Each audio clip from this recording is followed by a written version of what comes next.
비행기나 선박이 위기에 처했을 때에 무게를 가볍게 하려고 짐을 버리게 되는데 그것을 영어로 제티선이라고 합니다. 이 제티선이라는 이 단어의 뜻은요, 버리다, 내던지다 그런 의미를 가지고 있습니다. 탑건이라는 영화에 보게 되면은 위기 순간을 맞이했을 때에 제티선 그렇게 외칩니다. 버려야 되는 거예요. 비행기가 비행 중일 때 폭발 위험이 있을 때 최소한의 연료만 남겨두고 나머지는 아낌없이 공중에 분사를 합니다. 바다를 항해하는 선박이 침몰 위기에 처해 있을 때에 배에 실려 있는 짐들을 버리지 않습니까? 그게 제티선이에요. 그러면 어떤 짐들을 버리겠습니까? 가장 무거운 짐, 그리고 가장 쓸모없는 짐, 도움이 되지 않는 짐부터 버리게 되는 것입니다. 이 제티선이라는 이 행위, 이 단어를 사람의 생명을 살리기 위해서 짐을 버리는 데 사용하는 것, 그것은 마땅하지만 만약 사람에게 적용시킨다면 그것은 안타까운 문제입니다. 덜 이익이 되는 사람, 덜 도움이 되는 사람, 그 사람들을 버린다고 생각해 보십시오. 얼마나 고통이고 아픔이겠습니까? 혹 세상은 사람을 쓸모없는 사람, 또한 필요 없는 사람 정죄하면서 때로는 버릴 때도 있습니다. 그런데 우리 예수님께서는 아무리 실패한 인생이라도 사람의 눈에 보기에 쓸모없는, 가치 없는 그런 인생이라 보인다 하더라도 우리 주님께서는요, 그 사람을 버리지 아니하시고 제티선 하지 아니하시고 끝까지 품어주시고 또한 새롭게 회복시켜 주신다는 것, 예배드리는 성도님 꼭 기억하시기를 간절히 바랍니다. 예수님의 공생애 가운데 가장 맨 마지막에 구원받았던 사람, 우리는 잘 알고 있습니다. 예수님 곁에 오른쪽에서 십자가에 못 박힌 강도, 복음서에서는 강도라 그러기도 하고 행악자 그렇게 기록을 하고 있습니다. 그 사람이 십자가에 못 박힐 정도로 극악무도한 일을 저질렀던 사람입니다. 가족에게로부터 버림받았을 수도 있고 함께 있었던 가까운 사람들도 다 그 사람을 외면하고 떠났을 것입니다. 세상에서는 제티선 된 인생이에요. 그런데 우리 주님께서 세상에 버림받은 실패한 그 사람에게, 오른쪽 행악자에게 네가 오늘 나와 함께 낙원에 있으리라, 우리 주님께서 이렇게 말씀하시더라고요. 네가 나와 함께 오늘 낙원에 있으리라. 세상에서 제티선 된 줄 알았는데 자기의 잘못으로, 그런데요 우리 주님께서 품어주시는 거예요. 빌레몬서에 보게 되면 또 한 인물이 등장하지요. 오네시모라는 종입니다. 주인의 물건을 훔쳐서 멀리 도망가잖아요. 제티선 된 사람이에요. 그런데 바울을 만나게 되고 복음 안에서 새로워집니다. 바울이 다시 이 오네시모를 주인 빌레몬에게, 친구 빌레몬에게 보내게 되잖아요. 그때 빌레몬서에 보게 되면 전에는 무익한 자였는데 이제는 너와 나에게 복음의 유익한 자가 되었다, 그렇게 기록을 하고 있습니다. 전에는 무가치한 인생이었는데 복음 안에서 예수 그리스도를 만남으로 말미암아 가치 있는 인생으로 변화되었다. 그러면서 오네시모를 주인 빌레몬에게 보내면서 나를 영접하듯이 이 오네시모를 영접해 달라, 용서를 구하면서요 오네시모를 보내지 않습니까? 우리 예수님께서는 우리를 끝까지 붙들어 주시는 분이에요. 찬송가 88장 가사를 보게 되면 이런 가사입니다. 2절이 이런 가사입니다. 내 마음의 모든 염려, 이 세상 고락도 주님 항상 같이 하여 주시고 시험을 당할 때에 악마의 계교를 즉시 물리치사 나를 지키네. 그 다음에 같이 한번 불러보지요. 온 세상 날 버려도 주 예수 안 버려 끝까지 나를 돌아보. 한 번 더. 온 세상 날 버려도, 온 세상 날 버려도 주 예수 안 버려 끝까지 나를 돌아보시니 주는 저 산 밑에 백합 빛나는 새벽별 이 땅 위에 비길 것이 없도다. 아멘. 이 가사가 얼마나 위로가 됩니까? 온 세상 날 버려도 주 예수 날 버리지 않아. 온 세상 나를 외면해도 우리 주님은 나와 함께 하실 거야. 위로가 되잖아요. 우리가 무슨 힘으로 살아갑니까? 세상의 끝으로 살아갑니까? 우리는요, 늘 주님의 위로를 받아야 됩니다. 위로를 받아야 돼요. 그렇게 해야지 하루하루 그 주님께서 주시는 위로로 용기를 얻게 되고 다시 한 걸음 한 걸음 어려움 중에도 믿음의 걸음을 내딛게 되는 것입니다. 오늘 읽은 말씀 35절 36절 말씀 한번 보시죠. 35, 36절입니다. 예수께서 모든 도시와 마을에 두루 다니사 그들의 회당에서 가르치시며 천국 복음을 전파하시며 모든 병과 모든 약한 것을 고치시니라.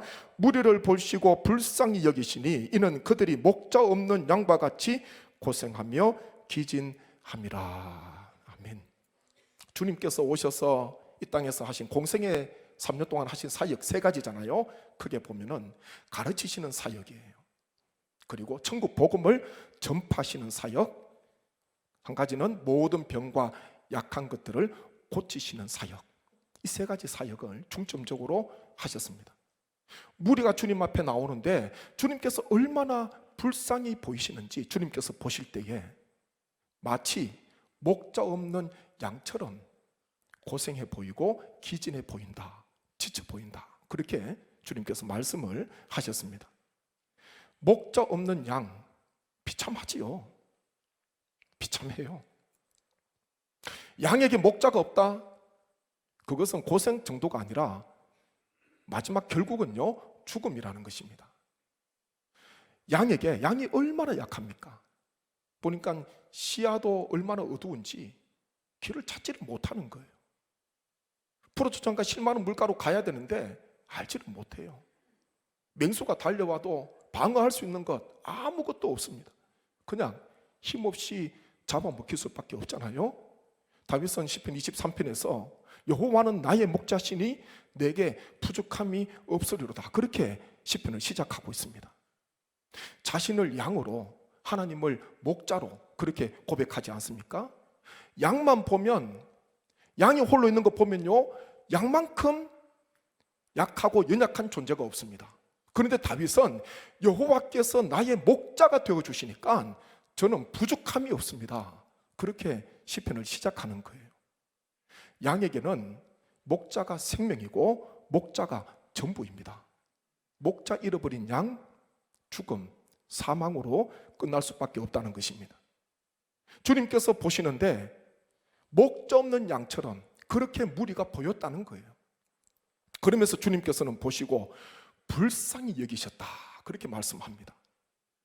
우리 주님께서 세 가지 사역 하셨다 그랬잖아요. 그런데 이 세 가지 사역 가운데 그 이면에는 사람들을 볼 때마다 불쌍히 여기는 마음을 가지고 계셨어요. 주님의 성품입니다. 예수님의 성품이에요. 주님께서는 불쌍히 여기는 마음, 긍휼의 마음을 가지고 계셨는데 이 긍휼, 불쌍히 여기다 어떤 뜻입니까? 공감, 동정 정도가 아니지요.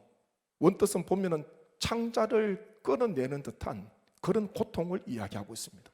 내장이 녹아내리고 창자가 끊어질 것처럼 느껴지는 고통, 그것이 바로 긍휼, 그것이 바로 불쌍히 여기는 마음이라는 것입니다. 그 눈물이지요. 주님께서 불쌍히 여기시면은 성경에 보면요 불쌍히 여기시는 것으로 끝나지 않더라고요. 주님께서 불쌍히 보시면 그 사람을 회복시키시더라고요. 다시 살려주시더라고요. 오라버니 나사로가 죽었을 때 누이들이 통곡하고 함께 있던 사람들이 울고 있었습니다. 주님께서 불쌍히 보시고 죽은 나사로를 살려주시잖아요. 나인성 성문이 이르렀을 때에 독자를 잃은 과부 어머니가 울면서 행렬을 따라가고 있습니다. 하나밖에 없는 아들인데, 남편도 없는데 홀로 된 어머니예요. 주님께서 불쌍히 보시고 관에 손을 대시고 죽은 아들을 살려주셨습니다. 주님께서 보시니까요, 주님께서 불쌍히 보시니까 성경에는요, 그 다음에는 치유가 이어지고 회복이 이어지더라고요. 주님께서 보시는 것, 그것이 바로 소망이고 그것이 회복인 줄로 믿습니다. 오늘 이 시간 주님께서 불쌍히 보시는데, 불쌍히 보시는 주님을 우리가 생각하면서 우리의 신앙과 삶을 한번 들여다보기를 원합니다. 27절 말씀 읽었는데 한번 보시죠. 27절 함께 읽겠습니다.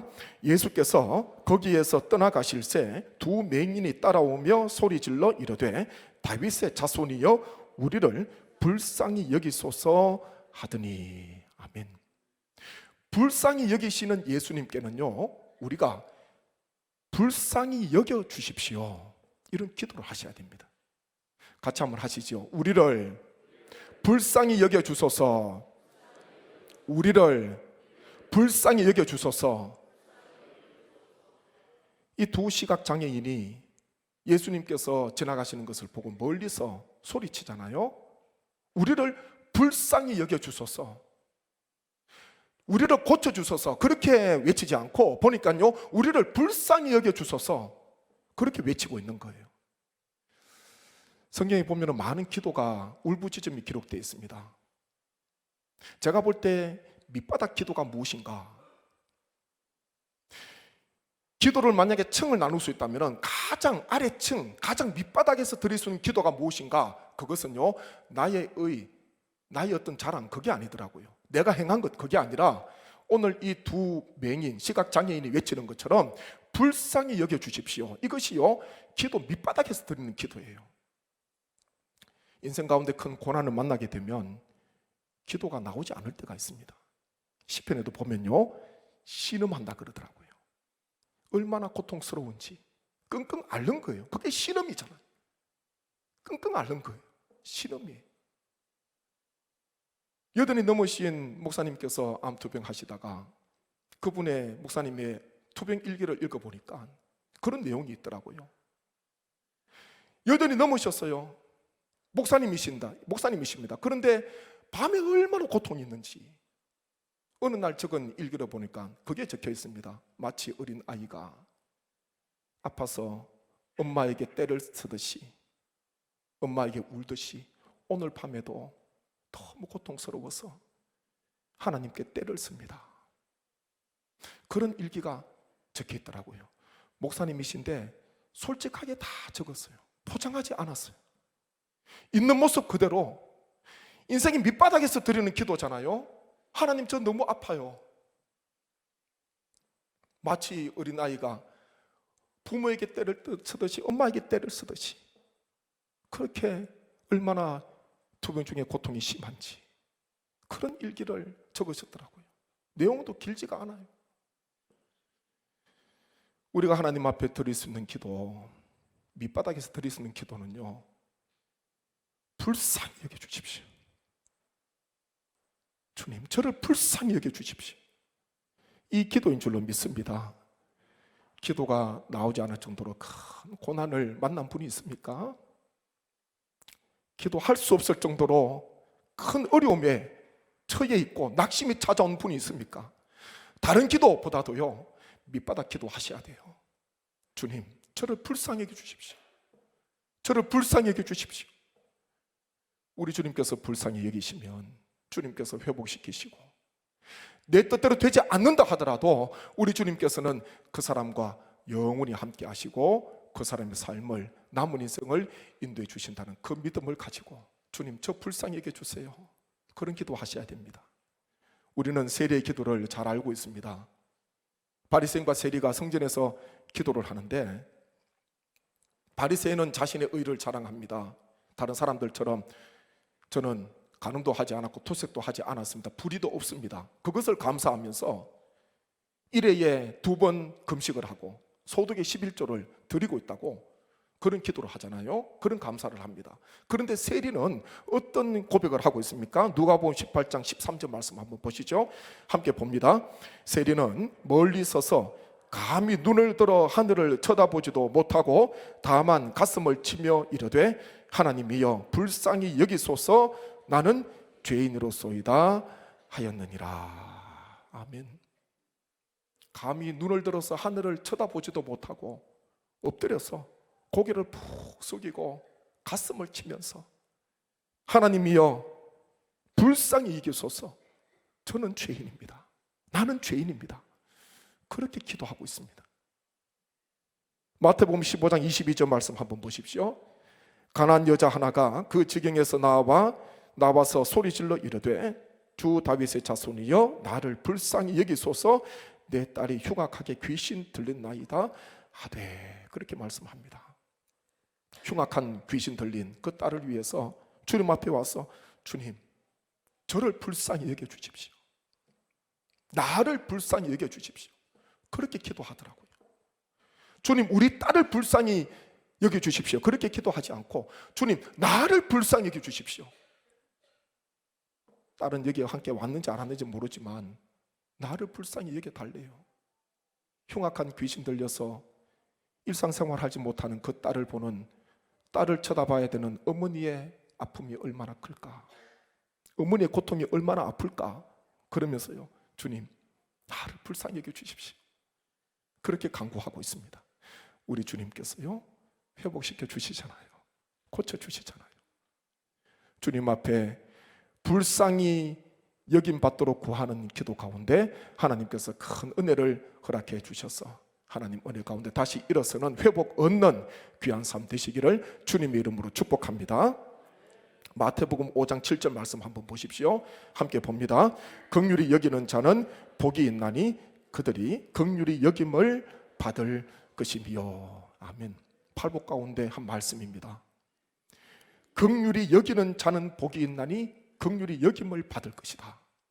우리 주님께서는요 불쌍히 보시고 불쌍히 여기시는 분이에요. 그렇기에 우리가 주님 앞에 주님, 나를 불쌍히 여겨 주옵소서 주님께 기도하셔야 되고요, 그 다음에는 불쌍히 여기는 삶을 사셔야 됩니다. 불쌍히 여김 받고 싶으면 먼저 불쌍히 여기는 삶을 사셔야 되는 것입니다. 마태복음 18장 말씀에 보게 되면 용서할 줄 모르는 종의 비유가 있지요. 1만 달란트 탕감받았던 이 종이 밖에 나가서 자기에게 100데나리온 빚진 자에게 가두어 버리잖아요. 1만 달란트와 100데나리온은 비교할 수 없는 차이입니다. 정말 한자로 보면 조족지혈이에요. 세 발의 피입니다. 도저히 갚을 수 없는, 탕감받을 수 없는 그 액수, 주인이 불쌍히 보시고 용서해 주셨거든요. 한번 말씀 보시죠. 마태복음 18장 27절 말씀입니다. 그 종의 주인이 불쌍히 여겨 놓아 보내며 그 빚을 탕감하여 주었더니, 다른 것 아니에요, 그 종이 가지고 있는 모든 것 다 팔아도 갚을 수가 없어요. 주인은 보고 불쌍히 여겨서 용서해 주고 그냥 탕감하고 보냈습니다. 그러면 불쌍히 여김을 받은 이 종이 어떻게 해야 되겠습니까? 자기도 불쌍히 여기는 삶을 살아야 되는데 그렇게 하지 못했습니다. 다시 주인이 이 종을 부르잖아요. 이렇게 책망하십니다. 마태복음 18장 32절 33절 함께 읽겠습니다. 이에 주인이 그를 불러다가 말하되 악한 종아, 내가 빌기에 내가 내 빚을 전부 탕감하여 주었거늘 내가 너를 불쌍히 여김같이 너도 내 동료를 불쌍히 여김이 마땅하지 아니하냐. 아멘. 주인은요 이 사람을 불러서 앞으로 불쌍히 여기는 삶 살아, 그렇게 명령하신 게 아니에요. 먼저 이 종에게 도저히 갚을 수 없는 빚을 탕감해 주셨습니다. 이 종에게 먼저 불쌍히 여겨주시는 그 은혜를 베풀어 주셨습니다. 그리고 이 사람에게 요구하시는 것이 무엇입니까? 너도 불쌍히 여기는 삶을 살아, 그렇게 말씀하시는 거예요. 그냥 처음부터 불쌍히 여기는 삶 어렵지요. 근데 1만 달란트 탕감해주고 먼저 불쌍히 여겨 주시잖아요. 그 받은 은혜를 가지고 불쌍히 여기는 삶을 살기를 주인은 원했다는 것입니다. 용서가 어렵지요. 참 어려운 것 같아요. 근데 오늘 이 마태복음 18장 말씀, 이 비유를 보게 되면은 용서하려면 불쌍히 여기는 마음 가지고 있으면 됩니다. 불쌍히 여기는 마음 가지고 있으면 용서할 수가 있어요. 제가 언젠가 경기도에 있는 한 교회에 세미나에 참석을 하게 됐습니다. 그 당시 부교육자로 부목사로 사역을 하면서 모든 교육자들이 가서 한 3박 4일 세미나 참석을 하게 됐는데, 그 교회의 부목사님이 어느 시간에 단에 올라오셔가지고 간증을 하시더라고요. 그 간증의 핵심이 뭐냐 하면, 한때 중독에 빠져 있었는데 교회에서 버리지 않아서 다시 회복이 되었고 사역을 하고 있다는 그런 간증을 울면서 하시더라고요. 부목사님의 간증이 끝났습니다. 이어서 그 교회 담임 목사님 당위에 올라오셔가지고 그때 있었던 이야기를 좀 해주시더라고요. 심각한 중독에 빠졌습니다. 목회는 고사하고 가정도 꾸리기 어려운 그런 지경이 됐습니다. 그때요, 당회를 할 때마다 담임원 장로님들께서 목사님에게 청을 하시는 거예요. 충분히 이해가 되잖아요. 목회자가, 교역자가 교회에 덕이 되고 성도들에게 덕이 돼야 되는데, 은혜를 끼쳐야 되는데 중독에 빠져 있으니까, 온 교회 소문이 다 났으니까 이거 어떡하겠습니까? 장로님들 입장이 생각되잖아요. 근데 그때마다 목사님이 장로님들께 그런 말씀을 드렸다는 것입니다. 장로님들의 입장과 생각을 충분히 다 알고 있는데 누가 봐도 이 목사님 나가야 됩니다. 근데 우리 교회에서 이제 나가게 되면 목회는 고사하고 가정도 다 깨집니다. 교회 나가게 되면, 이 모습 이대로 나가게 되면은 인생 끝나는 겁니다. 그러면서요, 장로님들에게 목회자 한 사람보다 이 한 생명, 그리고 이 한 가정 살리는 마음으로 다시 기회를 주면 좋겠습니다. 그렇게 하신 거예요. 그리고 그 당시 중독 치료를 위해서요, 교회에서 재정을 지원해 주셨더라고요. 참 그 따뜻한 이야기 아닙니까? 지금 교회에서 나가는 것도 시원찮은데 붙들고 있으면서 품어주면서 치료를 받으라고 치료비까지 지원해줘서 나중에 이 목사님이요, 회복이 됩니다. 그리고 그 교회에서 계속해서 사역을 하시게 되는데, 한 가지 어떤 점이 다른지 압니까? 그런 은혜를 입고 나니까, 자신이 불쌍히 여김을 받고 나니까요, 그 후에 회복되고 난 뒤에 얼마나 열심히 사역을 하는지, 죽었다가 살아난 거잖아요. 그때 그 상태로 나갔으면 어떻게 됐겠습니까? 근데요, 교회가 불쌍히 보시고, 장로님들이 불쌍히 보시고, 목사님이 불쌍히 보셔서 치료를 받고 회복이 되어서 얼마나 열심히 하는지.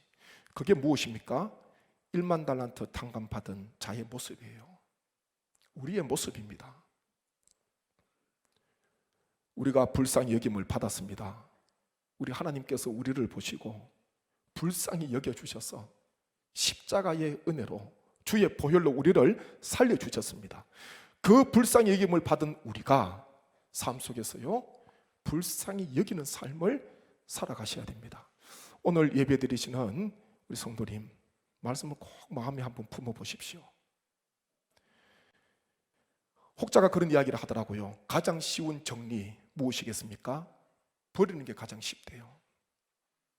그냥 속 시원하게 버리는 게요, 정리함에 있어서 가장 쉽대요. 그거 고쳐가지고 다시 리폼하고 수선하고 어렵다는 거예요. 제일 좋은 거는 그냥 버리고 다른 거 사면 돼요. 그런데 우리 하나님께서는요, 안 버리시더라고요. 부족하고 연약하잖아요. 혹 사람에게는 버림받을지 모르지만 우리 주님께서는 안 버리시더라고요. 주님께서는 부족한 우리를 위해서 십자가에서 생명을 내어주셨습니다. 그렇게 하나님께서는 우리를 버리실 수가 없어요. 때로는 곁길로 가고, 때로는 부족한 모습이 있고 실수한다 하더라도 우리 하나님께서는 우리를 버리지 아니하시고 다시 고쳐주시고 싸매어 주시고 다 꺼져가는 등불도 다시 살려주실 줄 믿습니다. 예수님께서는 불쌍히 여기시는 분입니다. 그분께 우리가 기도할 때에 불쌍히 여겨주시기를 간구하면서 우리 또한 주님께 불쌍히 여김을 받은 존재로서 불쌍히 여기는 삶을 사셔서 하나님의 기쁨이 되시는 우리 모든 삶 되시기를 주님의 이름으로 축복합니다. 한번 제가 합심해서 기도하기를 원합니다. 아버지 하나님, 예수 그리스도의 십자가의 은혜로 말미암아 하나님의 사랑으로 말미암아 무가치한 자가 가치 있는 자로, 무익한 종이 가치 있는 유익한 종으로 변화되었습니다.